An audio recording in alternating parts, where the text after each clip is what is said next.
তুমি মন হাজার সালাম নবী তোমার তুমি মন হাজার সালাম আল্লাহুম্মা সাল্লি আলা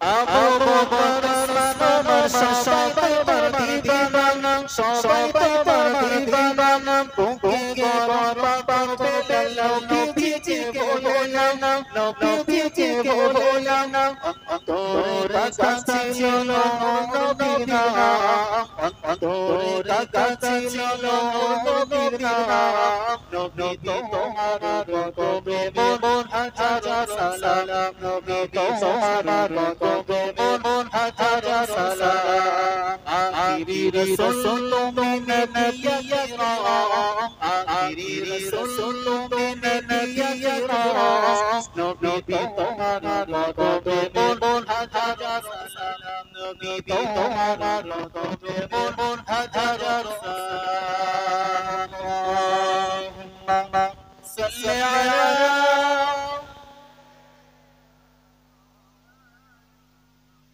وعلى آل سيدنا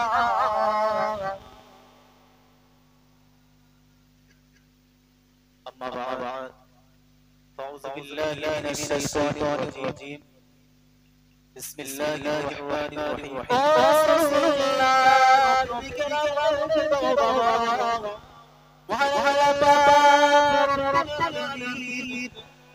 ভালোবাসে পৃথিবীতে সৃষ্টি করলেন সাত বছর সাত আসমান তিনি সৃষ্টি করলেন এমন পৃথিবীতে গাছপালা নদী থেকে শুরু করে হাজার হাজার মহারা পৃথিবীতে পাঠালেন সমস্ত কিছু নিদর্শন মহারা পৃথিবীতে পাঠিয়ে নিজেকে সর্বকিছুর সৃষ্টিকর্তা হিসাবে দাবি করেছেন ও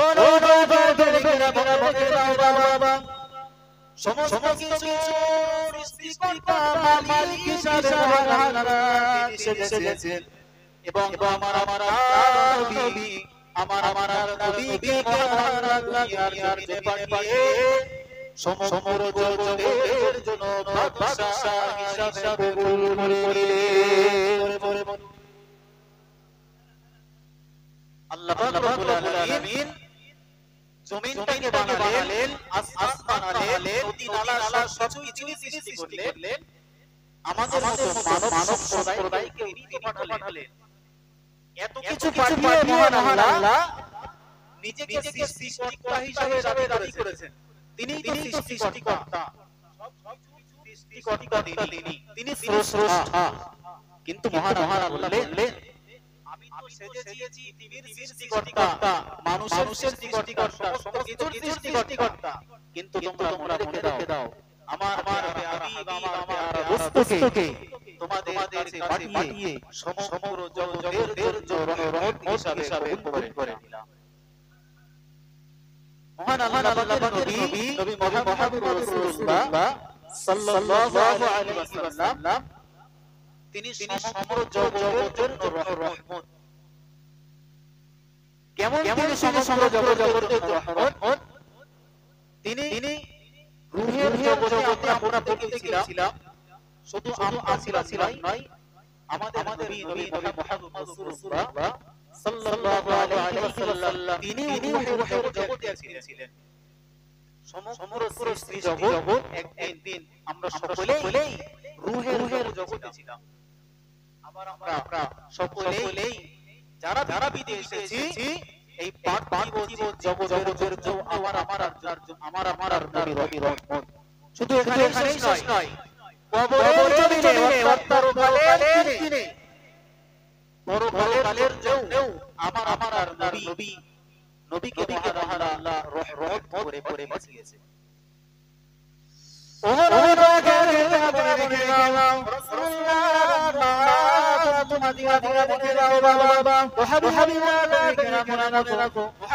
রাসূলুল্লাহ মুহাম্মাদুর রাসূলুল্লাহ সাল্লাল্লাহু আলাইহি ওয়াসাল্লাম আল্লাহ পাকের নবী মুহাম্মাদুর রাসূলুল্লাহ সাল্লাল্লাহু আলাইহি ওয়াসাল্লাম শুধু পৃথিবীতে চলে রহমান তিনি তো শুধু পৃথিবীতে চলে রহমান বড় হারাকে রূহে জগতে হিসাবে পাঠিয়েছে কেমন তিনি রূহের জগতে রহমত নবী আদম আলাইহিস সালাম একটু মনোযোগ দিয়ে শুনলেই বুঝবেন নবী আল্লাহ পাকের নবী আদম আলাইহিস সালাম আল্লাহ পাক তাকে জান্নাতের ভিতরে থাকতে দিয়েছেন জান্নাতের ভিতরে থাকে নবী আদম আলাইহিস সালাম সেখানে নবী আদম আলাইহিস সালামের কিছু নাই জান্নাতের মালিক মহান আল্লাহ নিজেই আল্লাহ পাক নবী আদমকে জান্নাতের ভিতরে থাকতে দিয়েছেন একদিন নবী আদম আলাইহিস সালাম জান্নাতের ভিতরে ঘুমিয়ে আছেন তিনি ঘুম থেকে জেগে নবী আদম আলাইহিস সালামের পাশে একজন সুন্দরী রমণী সুন্দরী এক মেয়ে নবী আদম আলাইহিস সালামের পাশে আছে হঠাৎ করে নবী আদম আলাইহিস সালাম থেকে উঠেই এই সুন্দরী রমণী দেখে তিনি হতবাক তিনি কোথা থেকে আসলো নাকি আল্লাহ রাব্বুল আলামিনের পক্ষ থেকে তিনি আমাকে থাকতে দিয়েছেন তাই আমি গিয়ে জান্নাতে এই জান্নাতের ভিতরে তো আমার কিছু নাই ইনি কোথা থেকে আসলো তিনি দেখে চমকে উঠলেন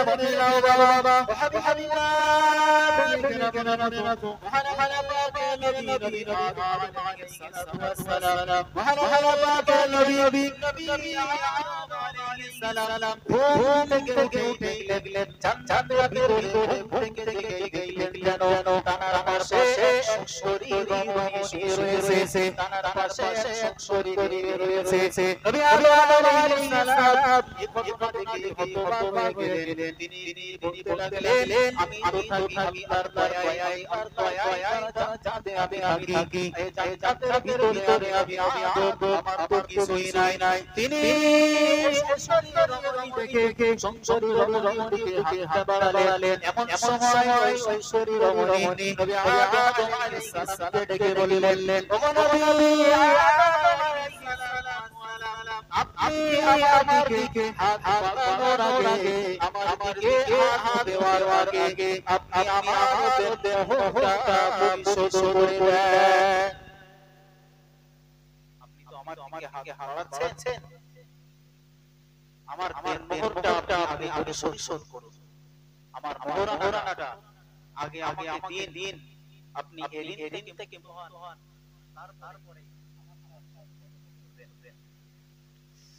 নবী আদম আলাইহিস সালাম এই কথা শুনেই হতবাক হয়ে গেলেন কিছু নেই তার কাছে তিনি দিবেন তা না কিন্তু আল্লাহর দয়া থাকে আল্লাহর জান্নাত আল্লাহ পাক দয়া করে তানাকে থাকতে দিয়েছেন তাই আদম আলাইহিস সালাম আল্লাহর দয়া জান্নাতে থাকে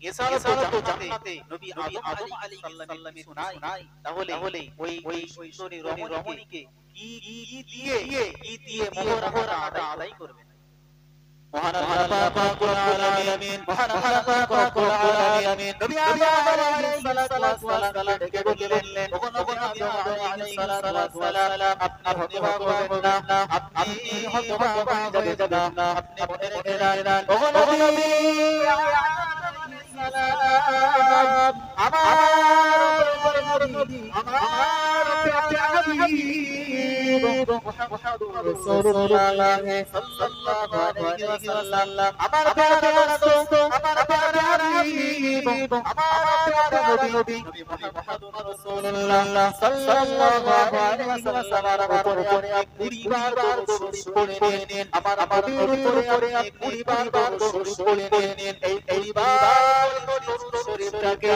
আপনি এই 20 বার দরুদ শরীফ পড়াটাকে আপনার স্ত্রীর জন্য আমি মোহরানা হিসাবে কবুল করে নেব। আরেকটু মহব্বত করে বলুন সুবহানাল্লাহ। আপনার নবীর মর্যাদাটা কতটা। বিশ্ব নবী তানারই তো উম্মত আমরা, সেই নবীর মর্যাদাটা কতটা কোনদিন আমরা ভেবে দেখি না। শুধু শুধু জলসায়, শুধু হুজুরদের মুখ থেকে, মাওলানাদের থেকে এক গান দিয়ে ঢোকায়, আরেক দিয়ে বার করে দেয়, শুনতে হয় তাই শুনি। কিন্তু রাসূলুল্লাহর জীবনের কথাগুলো শুনে যে নিজের জীবনে বাস্তবায়ন করব, এই মানসিকতাটা আমার আপনার নাই। একবার ভেবে দেখুন তো, এই দুনিয়ার জমিনে আমরা সচক্ষে যা দেখি ভাই, মানুষ বিবাহ করে, তার বিবাহের সময় করে সমস্ত কিছু খরচা সব দিতে পারে, মোহরানার সময় বাকি পরে হবে। মোহরানার সময় মোহরানাটা বাকি থাকলো, এটা পরে আদায় করা হবে। অথচ এই বিবাহের জন্য ওই মোহরানাটা আগে আদায় করা দরকার। আমরা কি করি, সেটাকে বাকি রাখি 50,000 1 লাখ টাকা খরচ করে আমরা স্বাধীনে সব করি, মোহরানার জায়গায় বাকি পরে হবে। এমন এটাও সচক্ষে বলে আমাদের মানুষ বাক্যে পৌঁছে যায়, এমন কি মৃত্যুবরণ করে হাটিয়ায় তাকে মানো হয়, হাটিয়ায় শুয়েও বাড়ি কাজ করতে হয়, মোহরানাটা আদায় করেছিল। এমনও আমাদের সমাজে দেখা যায়। অথচ এই মোহরানাটা আদায় করার দরকার ছিল বিবাহের মজলিসে, সেটা বাকি রেখে সমস্ত কিছুই আমরা পরিমতা বজায় রাখি, ওই জায়গাটাই বাকি রাখি। এটাই তো আমার আপনার কি মানছি আমি ইসলামে, শুধু শুনছি আর এক যতক্ষণ মনে থাকছে ওই সোনার মতো ভান করছি। এটাই আমার আপনার জন্য।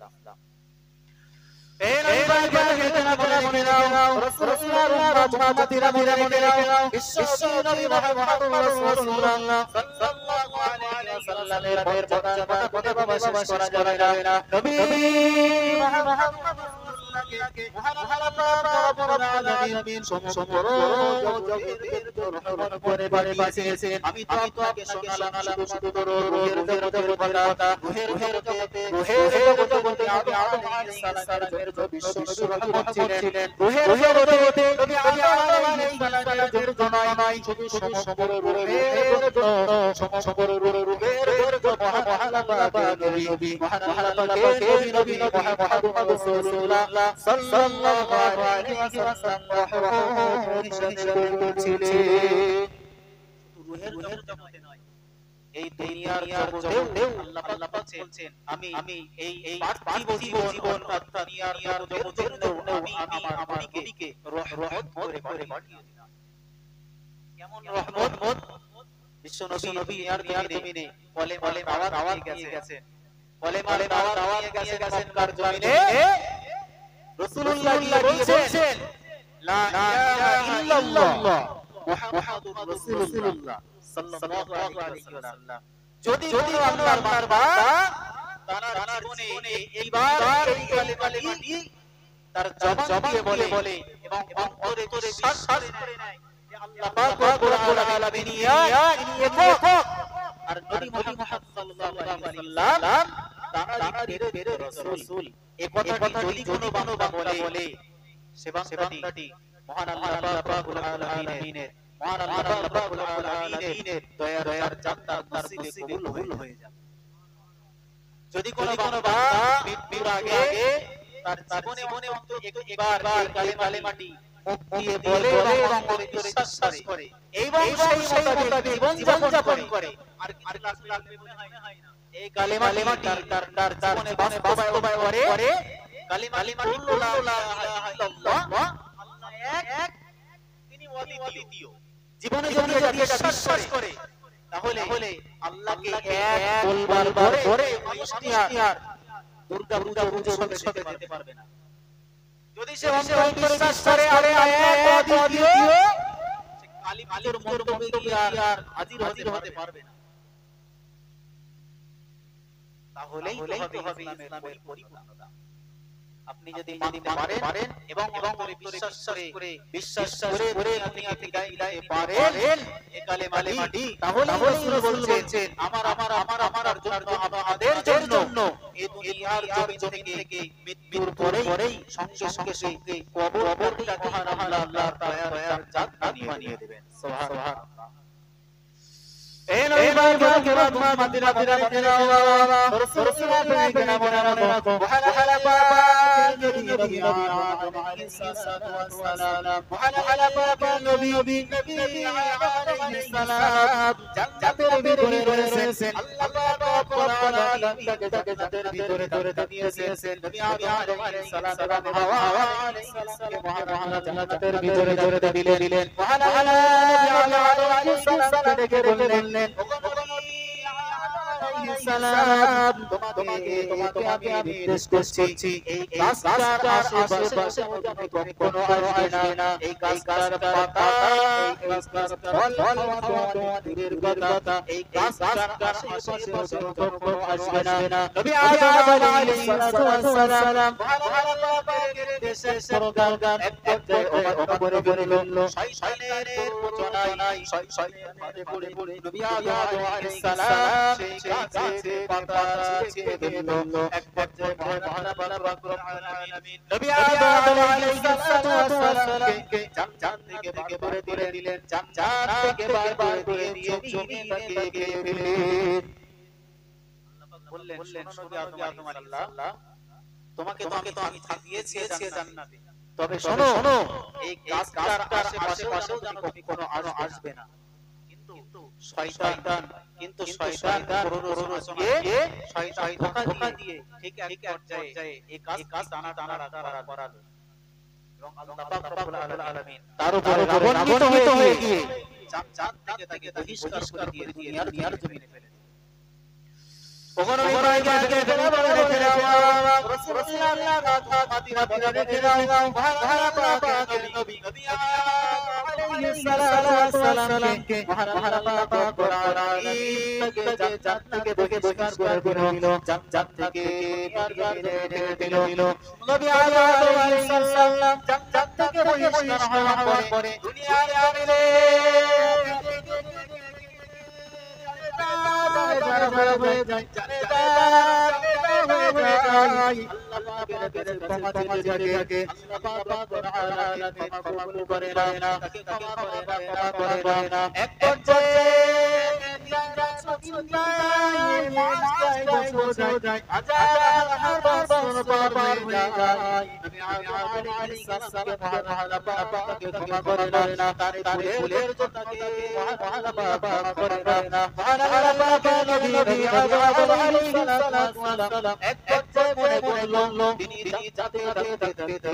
জান্নাতের ভিতরে তিনি লক্ষ্য করেছিলেন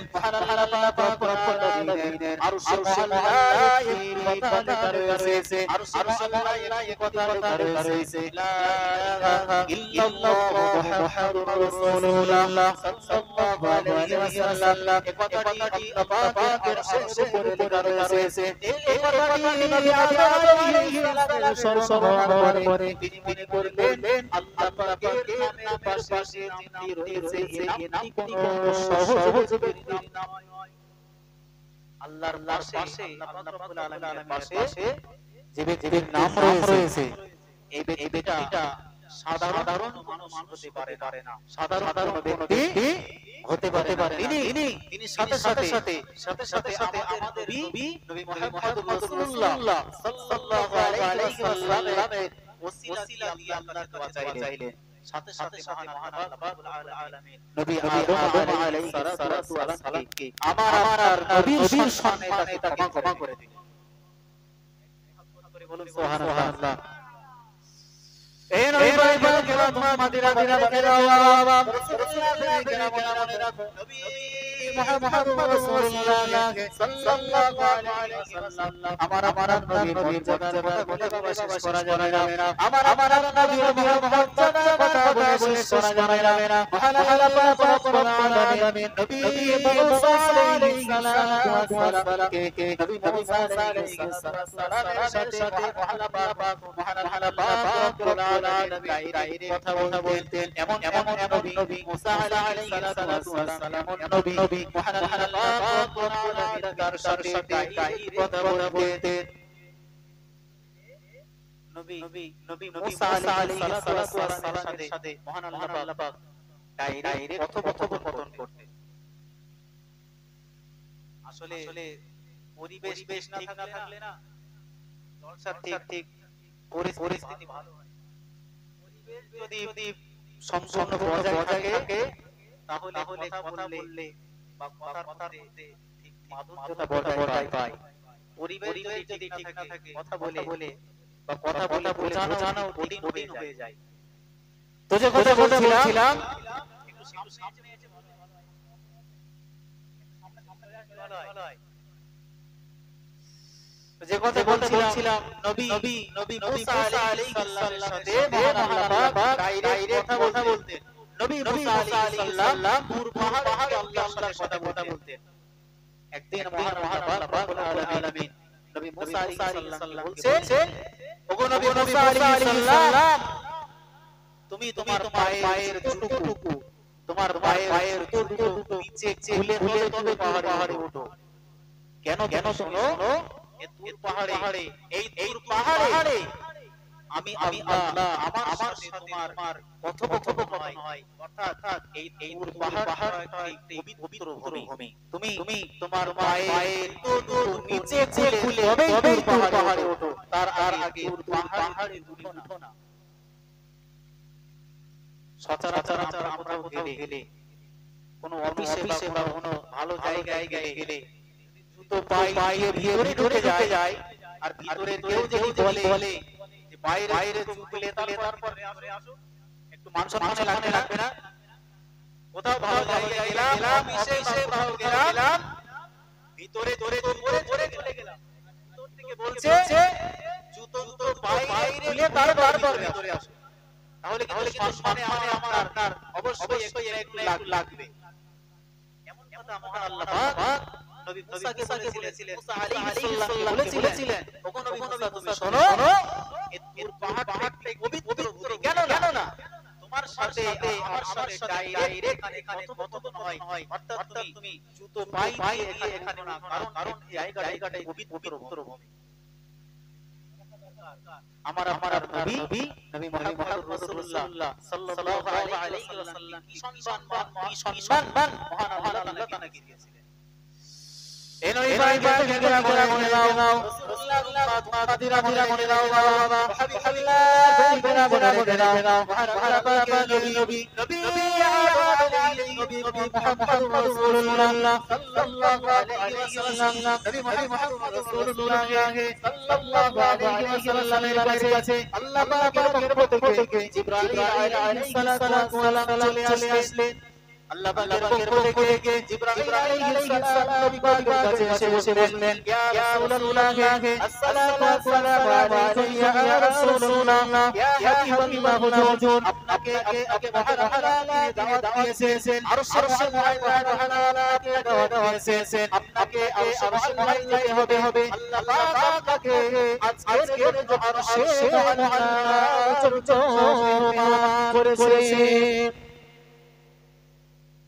এমন মর্যাদা পৃথিবীর কোনো নবীকে মহান আল্লাহ দেন যত নবী রাসূলকে পৃথিবীর জন্য মহান আল্লাহ পাঠিয়েছেন ইতিহাসে এমন কোনো নিদর্শন নাই যে আল্লাহ পাক পৃথিবীর জমিন থেকে কোন নবী অথবা কোন রাসূলকে মেহমান করে দাওয়াত দিয়ে আরশের মহান নিয়ে গিয়েছেন তিনি নিয়ে গিয়েছেন আমাদের নবী আমাদের একজন নবী মুহাম্মদ রাসূলুল্লাহ সাল্লাল্লাহু আলাইহি ওয়াসাল্লাম আর কোন নবী কি ভাগ্য এ সম্মান মহান আল্লাহ দান করেন সে সম্মান আমাদের দিয়েছেন জিবরাইল আলাইহিস সালাম আসলেন বিশ্ব নবীকে বললেন আপনাকে আরশ আল্লাহ দাওয়াত দিয়েছেন এনো ইব্রাহিম কে নাম নাও রাসূলুল্লাহ ফাতিরা মনে নাও নবী মুহাম্মদ রাসূলুল্লাহ সাল্লাল্লাহু আলাইহি ওয়াসাল্লাম কে জিবরাইল আলাইহিস সালাম যাচ্ছেন এক পর্যায়ে যেতে প্রথম আসমান পরে বলল প্রথম আসমান হয়ে যাওয়ার পরে দ্বিতীয় আসমান হয়ে গেল এমন করতে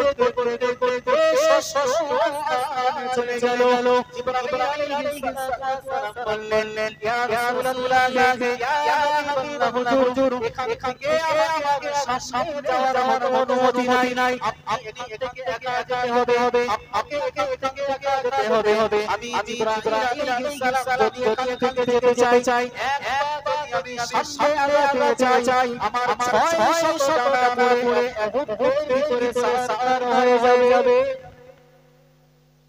এখান থেকে আপনাকে একা যেতে হবে আল্লাহ নবীকে বলছেন আল্লাহ পাকের আরশের আল্লাহ আপনাকে এখান থেকে একা যেতে হবে আমি জিবরাইল আলাইহিস সালাম যদি আপনার সাথে যাই 600 টাকা পুড়ে এক মুহূর্তের ভিতরে সার কারণ আল্লাহ এখানে একবার সামনে আগাতে করেছেন এই যদি আজ অমান্য করি আমার সব শেষ হয়ে যাবে অর্থাৎ আপনাকে এখান থেকে একাই যেতে হবে আল্লাহ পাকের দরবারে বিশ্ব নবী আমার আপনার নবী মুহাম্মদ রাসূলুল্লাহ সাল্লাল্লাহু আলাইহি ওয়াসাল্লাম সেখান থেকে আল্লাহ পাকের আরশের সামনে গিয়ে দাঁড়ালেন আল্লাহ পাকের আরশের সামনে দাঁড়িয়ে ভাবছেন আমি জুতোটা খুলে ভিতরে ঢুকবো না জুতোটা পরে আল্লাহ পাকের আরশের মহল্লায় প্রবেশ করব তিনি ভাবছেন সেই নবী মুসা আলাইহিস সালামের কথা মহান আল্লাহ পাক নবী মুসা আলাইহিস সালাম তো বলেছিলেন তুমি তোমার পায়ের জুতো নিচে খুলে তবেই পাহাড়ে ওঠো কেন না আমি আমার সাথে আর তোমার সাথে নবী মুসা আলাইহিস সালামের সাথে এখানে কত হয় বরং তুমি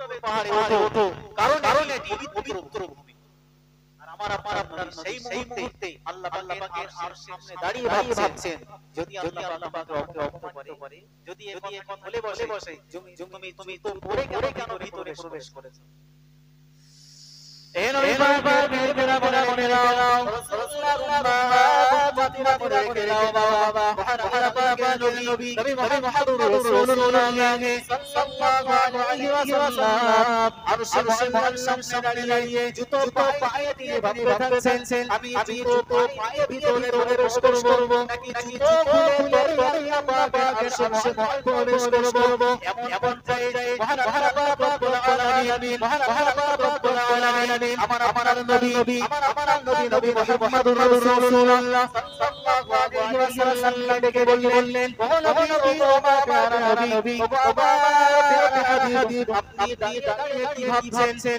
আপনি আমার আরশের সামনে দাঁড়িয়ে কি ভাবছেন আপনি আপনার পায়ের জুতো পরে আপনার পায়ের জুতো পরে আমার আরশের সামনে প্রবেশ করুন কারণ আল্লাহ পাক বললেন আজকে আপনার পায়ের জুতো নাই আপনার পায়ের জুতো নাই আজকে আমার শস্য ধন্য হয়ে যাবে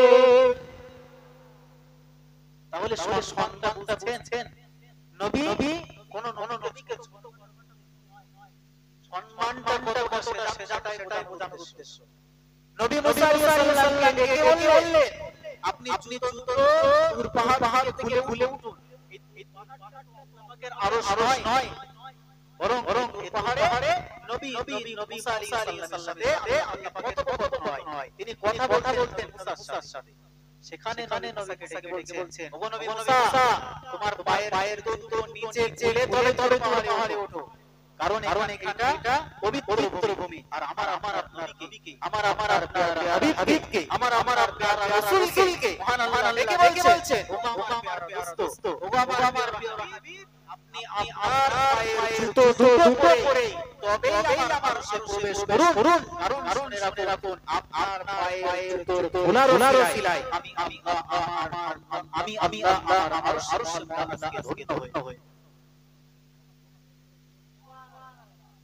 তাহলে আমার নবীকে আল্লাহ দাওয়াত দিয়ে আরশে মুআল্লায় নিয়ে গেছে। নবী আল্লাহ পাকের কাছে গেছেন, আল্লাহ পাককে কিছু উপহার দিতে হবে না? কাউকে দাওয়াত করলে বাড়িতে আসলে মিষ্টি নিয়ে আসে না? তাহলে আমার আপনার নবীকে দাওয়াত দিয়েছেন আপনারা। নবীজি আল্লাহর জন্য কিছু নিয়ে যাবে না? তিনি আল্লাহর জন্য নিয়ে গিয়েছিলেন। কি নিয়ে গিয়েছিলেন? নবী দিয়ে আল্লাহ পাককে বললেন, তিনি আল্লাহ রাব্বুল আলামিনকে বললেন আত-তাহিয়াতু লিল্লাহি ওয়াস-সালাওয়াত।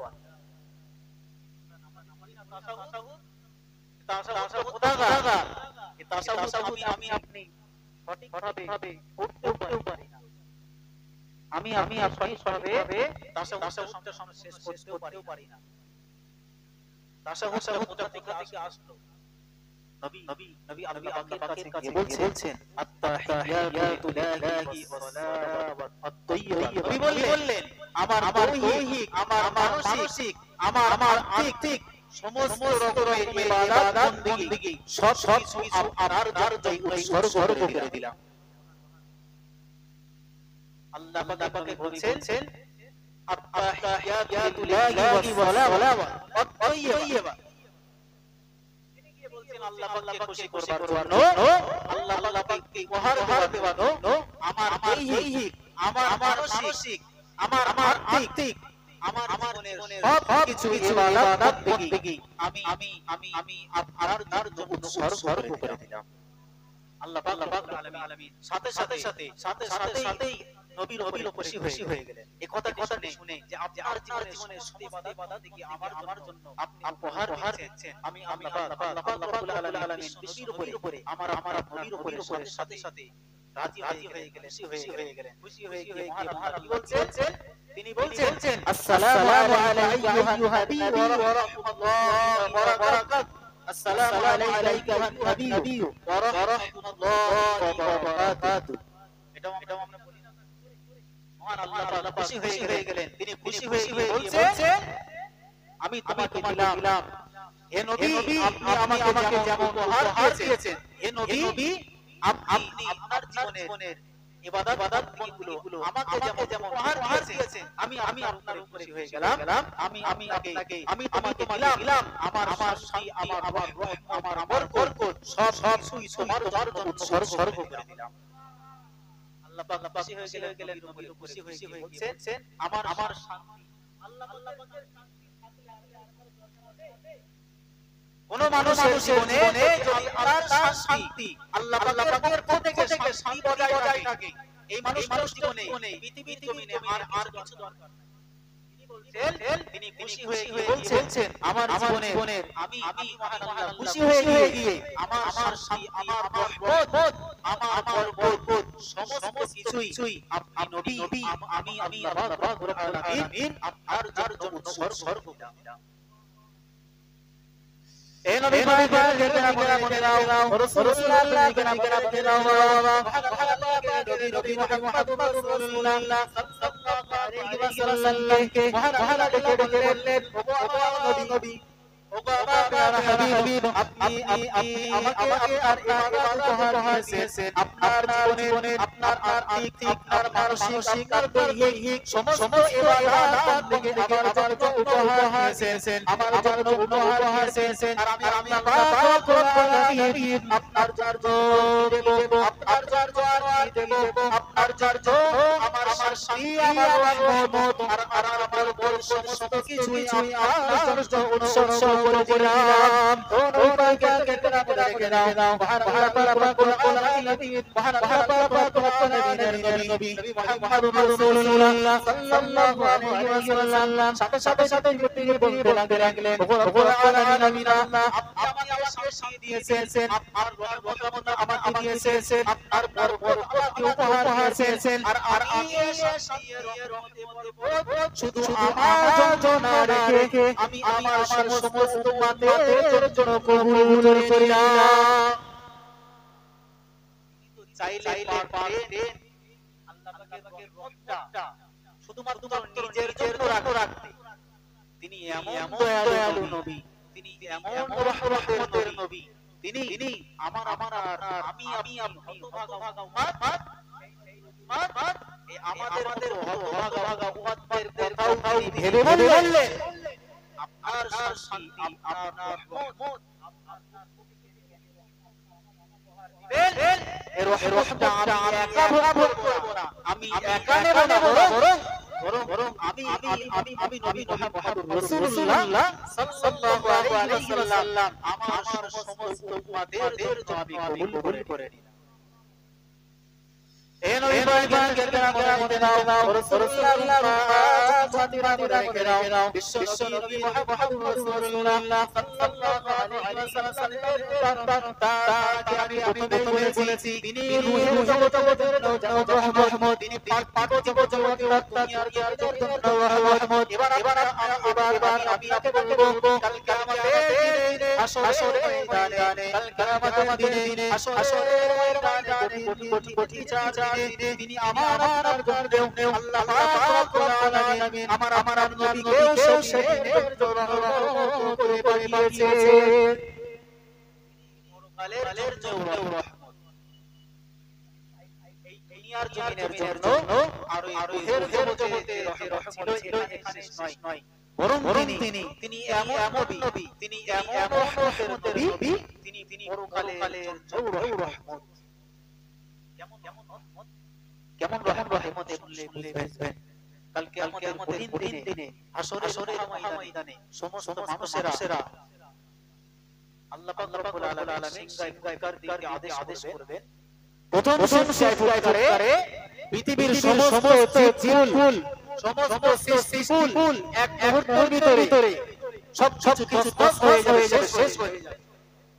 আর আল্লাহ তাআলা আবার দিবেন ইসরাফিল আলাইহিস সালামকে, আবার তিনি গায়ে ফুৎকার দিবেন, আবার দিবেন, সাথে সাথে দ্বিতীয় ফুৎকারে সমস্ত সৃষ্টিকুল মানব জাতি সমস্ত সৃষ্টিকুল আবার এক মুহূর্তের ভিতরে জমিন থেকে জীবিত হয়ে মাটি উপরে উঠে দাঁড়াবে। সমস্ত মানুষেরা ছুটে সেই কঠিন পরিস্থিতিতে হাসরের ময়দানে দৌড়াতে থাকবে। বিচার কোষের দিকে মানুষেরা ছুটতে থাকবে, কোথায় বিচার হবে। হাসরের মাঠের দিকে মানুষেরা ছুটতে যেতে থাকবে। কাল কিয়ামতের দিনে হাসরের মহাময়দানে, কাল কিয়ামতের দিনে হাসরের মহাময়দানে সমস্ত মানুষেরা ছোটাছুটি করতে লাগবে। মহান আল্লাহ রব্বুল আলামিন বিচার তখন তিনি শুরু করবেন না। সমস্ত মানুষেরা ছুটতে সর্ব মানুষেরা ছুটতে এক প্রান্ত থেকে কিয়ামতের মাঠের প্রান্ত থেকে আর এক প্রান্ত ছুটে থাকবে। মহান আল্লাহ রব্বুল আলামিন জানিয়েছেন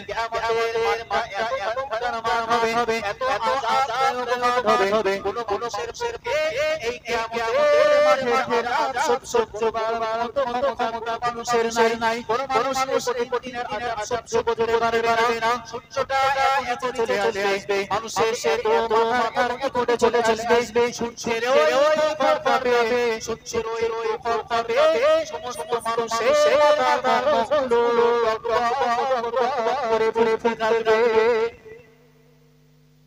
সূর্যটা এত নিচে চলে আসবে, সূর্যের ওই খর পাবে, মানুষদের মগজগুলো মাথার মগজগুলো টক টক করে ফুটতে থাকবে, গরম পানির মতো ফুটতে থাকবে, ফুটে গড়িয়ে কান দিয়ে নাক দিয়ে মগজগুলো গলে বার হতে থাকবে।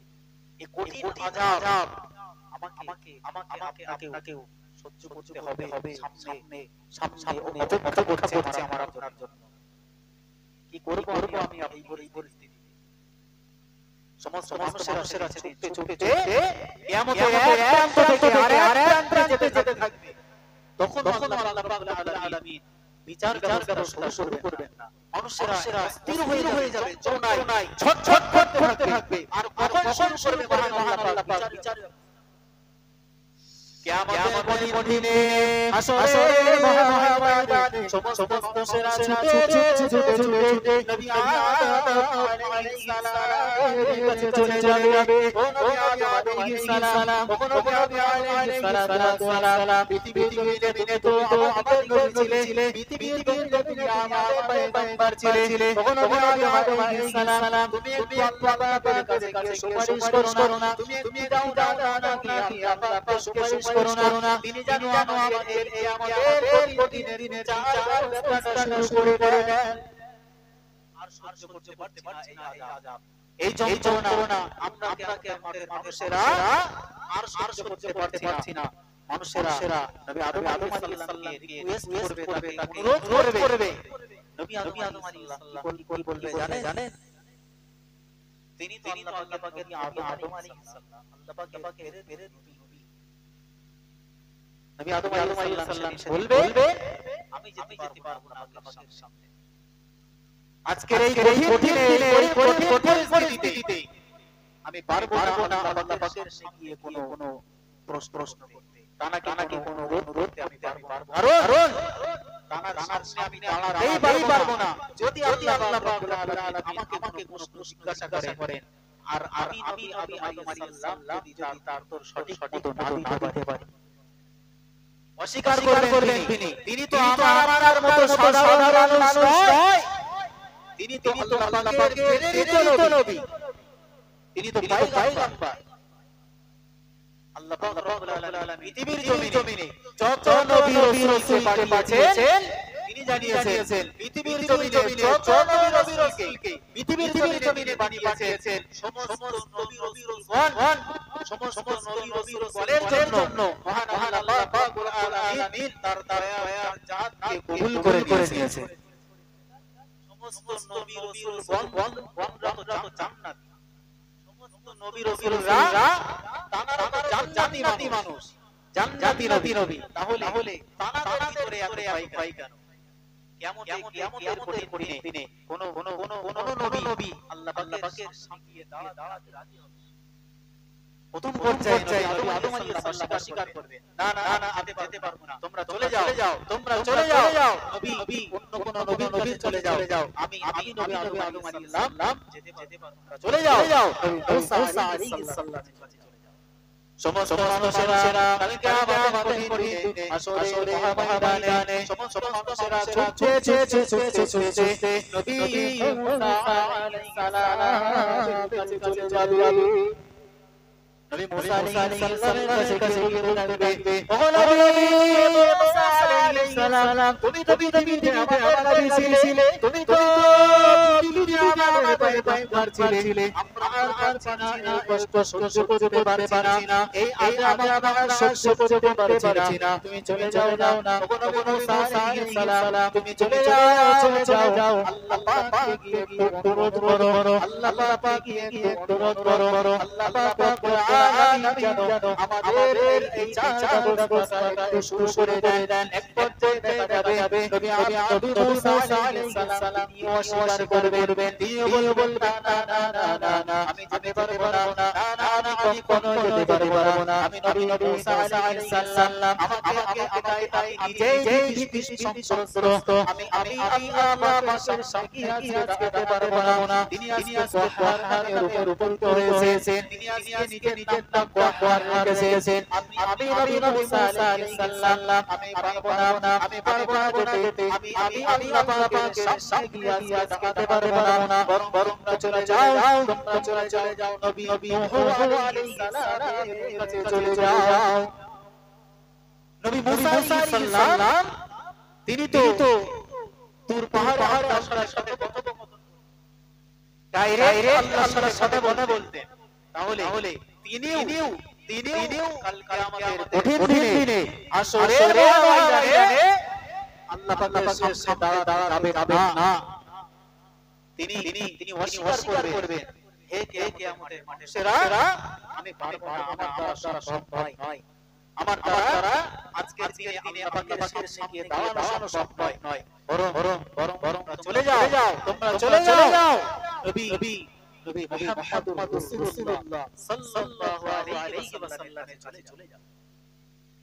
কিয়ামতের মাঠে সমস্ত নবীরা অস্বীকার করবে, না আমি পারবো না, আমি পারবো না আল্লাহর সামনে আজকে দাঁড়াতে। যদি আল্লাহ পাক আমাকে আর সেই প্রশ্নের উত্তর যদি আমি সঠিক না দিতে পারি, না জানি আমার উপরে আল্লাহ পাক কি বিচার ব্যবস্থা নেয়, আমি পারবো না। বরং তোমরা চলে যাও, আল্লাহ পাকের আর হাবিবের কাছে চলে যাও। এ নবী পাকের বাবা রাসূলুল্লাহ মহান নবী মুহাম্মদ রাসূলুল্লাহ সাল্লাল্লাহু আলাইহি ওয়াসাল্লাম কাল কিয়ামতের দিনে আসরের ময়দানে সমস্ত মানুষেরা ছুটে এক পর্যায়ে নবী মুহাম্মদ রাসূলুল্লাহর কাছে চলে যাবে। সমস্ত মানুষেরা বিশ্ব নবীর দরবারে চলে যাবে। নবী মুহাম্মদ রাসূলুল্লাহ সাল্লাল্লাহু আলাইহি ওয়াসাল্লাম তিনি কাল কিয়ামতের দিনে আসরের ময়দানে সিজদায় পড়ে যাবে।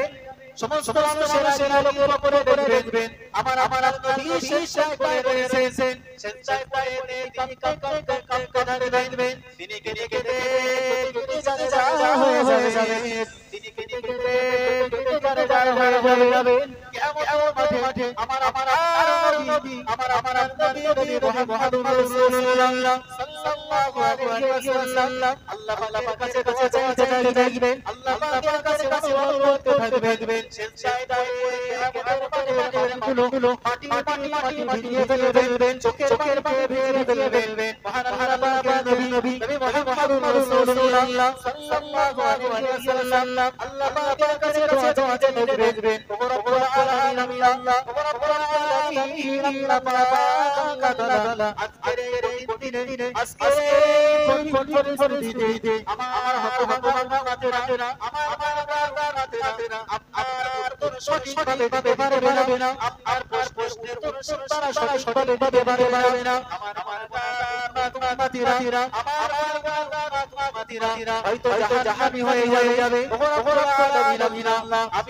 আমি আপনার নবী মুহাম্মদ রাসূলুল্লাহ সাল্লাল্লাহু আলাইহি ওয়াসাল্লাম আপনার কাছে দোয়া চাই, আমার মদিনাকে আপনি করে দিয়ে দিন, আমার মদিনাকে আপনি করে দিয়ে দিন। মহান আলামিন আমার আপনাকে ডাকিয়ে বলবেন, হে আমার নবী মুহাম্মদ রাসূল মুহাম্মদ হাবিব, আপনি সিজদা থেকে মাথা উঠান। আমি আর আপনার কাছে সহ্য করতে পারছি না, আপনি সিজদা থেকে মাথা উঠান। আজকে এই কঠিন পরিস্থিতিতে, আজকে কঠিন দিনে, আজকে কঠিন দিনে আপনি আমার কাছে চাইবেন, আমি রব্বুল আলামিনের সাথে তাই কবুল করে নেব। এই কঠিন পরিস্থিতিতে আপনি যা চাইবেন আমি আল্লাহ সেটাই কবুল করে নেব। সেই পরিস্থিতিতে কোন নবীরা সামনে যেতে হবে না, আল্লাহ পাকের সামনে গিয়ে বলতে পারবে না বা বলতে রাজি হবে না যে আল্লাহ রাব্বুল আলামিন আজকের বিচার ব্যবস্থাটা শুরু করে দেন। যারা বিচারে যারা জান্নাতি তারা জান্নাতে যাবে, যারা জাহান্নাম তারা যাবে। কিন্তু বিচার ব্যবস্থাটা শুরু করে এই কথাটা বলতেই সাহস হবে না।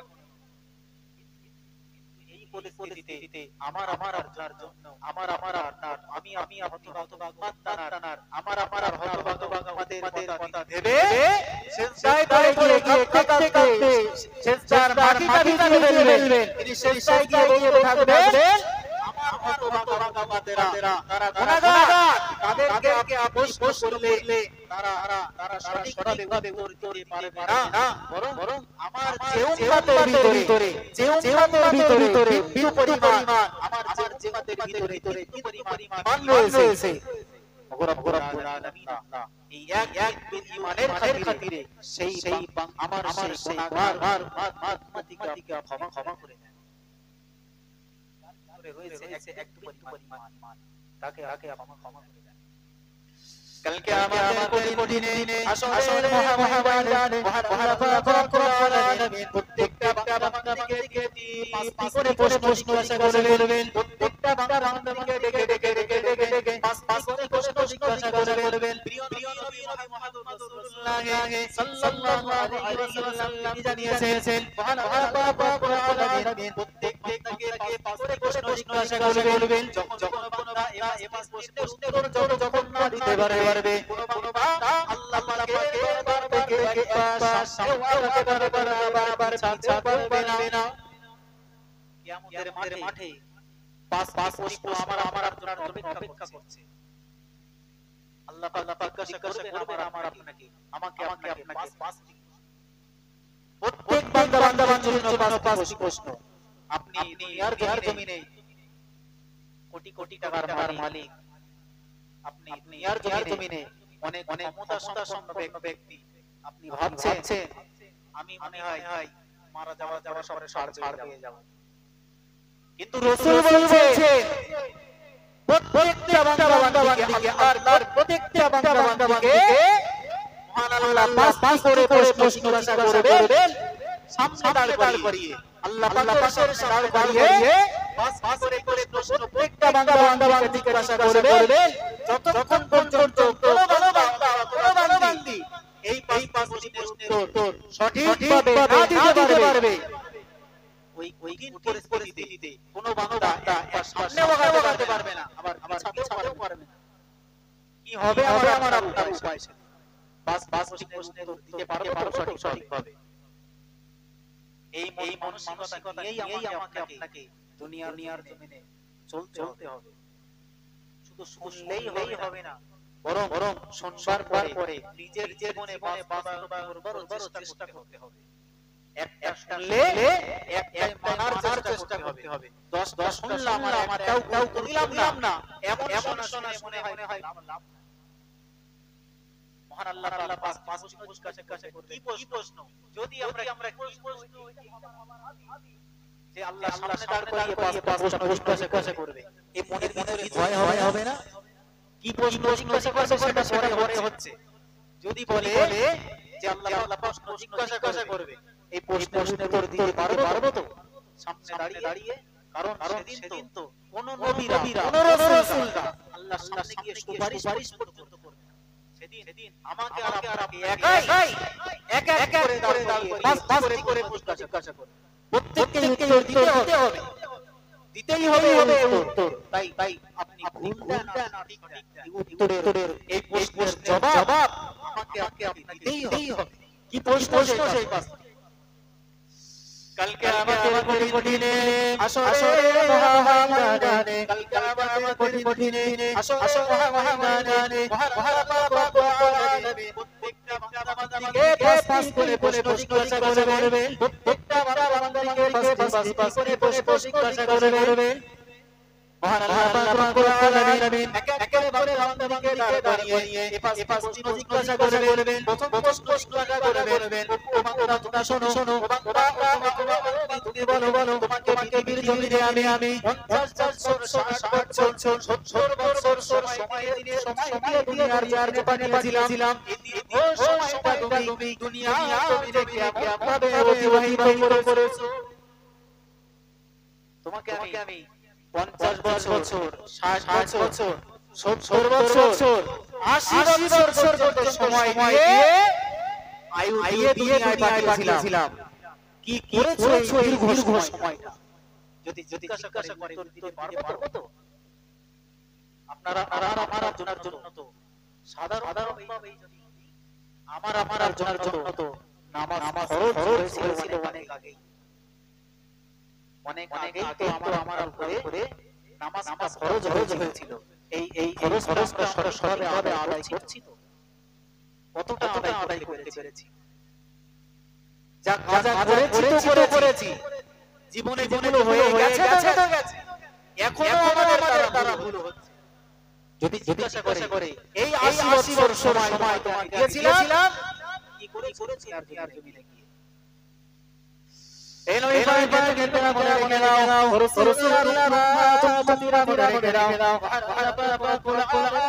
নবী জানিয়েছেন কালকে আমাদের কঠিন আসলে মহাময়দানে মহান আল্লাহ পাক রব্বুল আলামিন প্রত্যেক বান্দাকে প্রশ্ন জিজ্ঞাসা করবেন। দ্বিতীয় প্রশ্ন জিজ্ঞাসা করবেন, ও বান্দা অথবা তুমি মনে রাখো, ও বান্দা তুমি বলো তোমাকে আমি পৃথিবীর জমিনে জনগণ দান করেছিলাম, তোমাকে আমি পৃথিবীর জমিনে জীবন প্রদান করেছিলাম, তোমাকে আমি পৃথিবীর জমিনে টকটকে জনগণ তোমাকে আমি উপহার দিয়েছিলাম।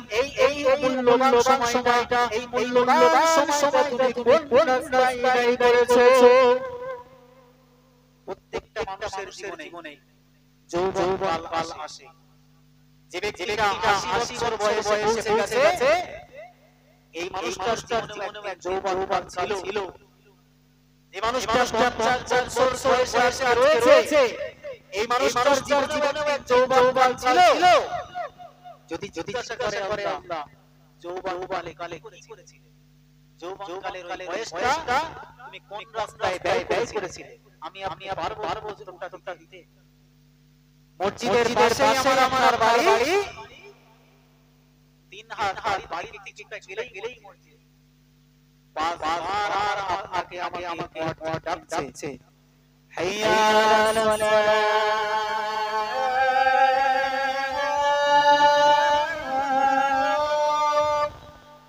কত সুন্দর কথা দিয়ে, মধুর সুর দিয়ে আপনাকে প্রতিদিন 5 বার ডাকছে।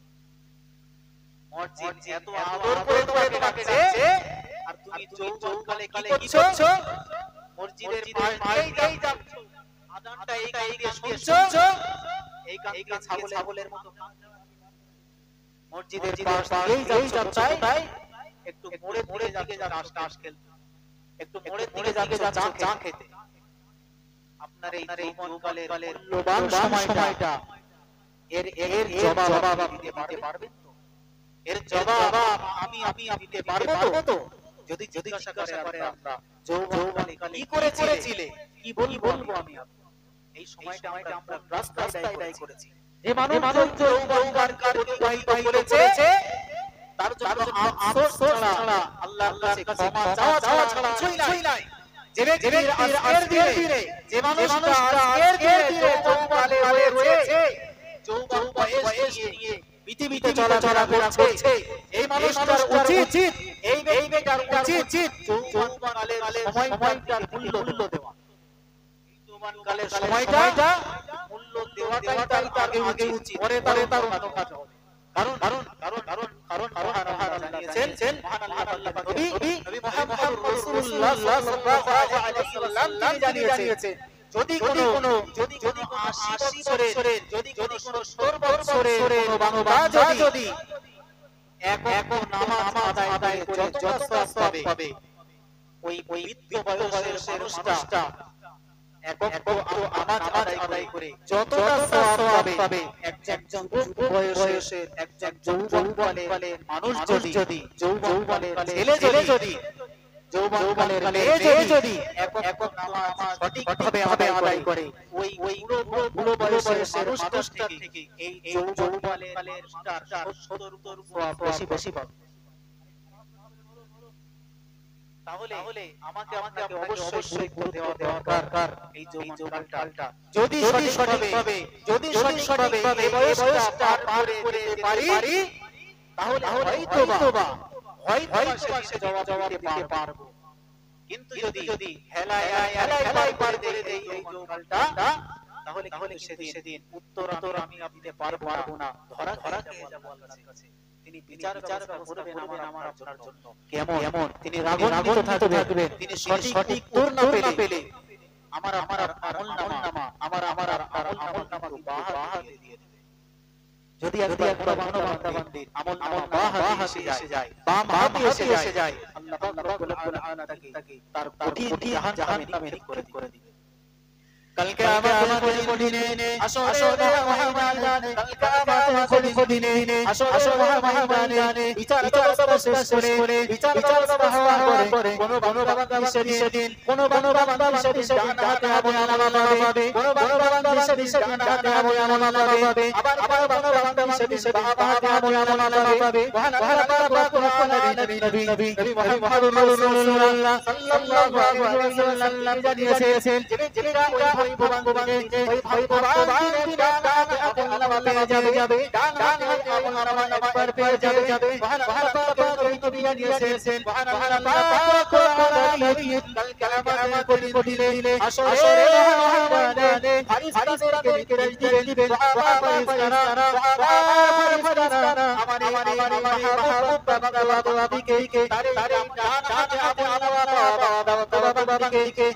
চলে যাও তাকে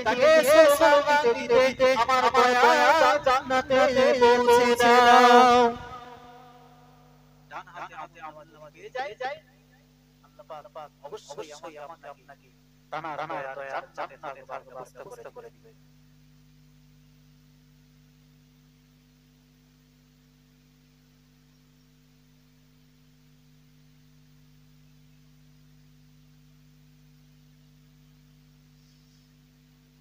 তো অনেক কথাই হয়েছে আমার কথাই যদি কোনো ত্রুটি বেয়াদবি হয়ে যায় ক্ষমা করবেন আমার দোয়া করবেন মহান আল্লাহ রাব্বুল আলামিন আমাদের প্রত্যেককে সংসার থেকে বেশি পরিমাণ আমল করবার তৌফিক দান করেন বলেন আল্লাহুম্মা আমিন দরুদ শরীফ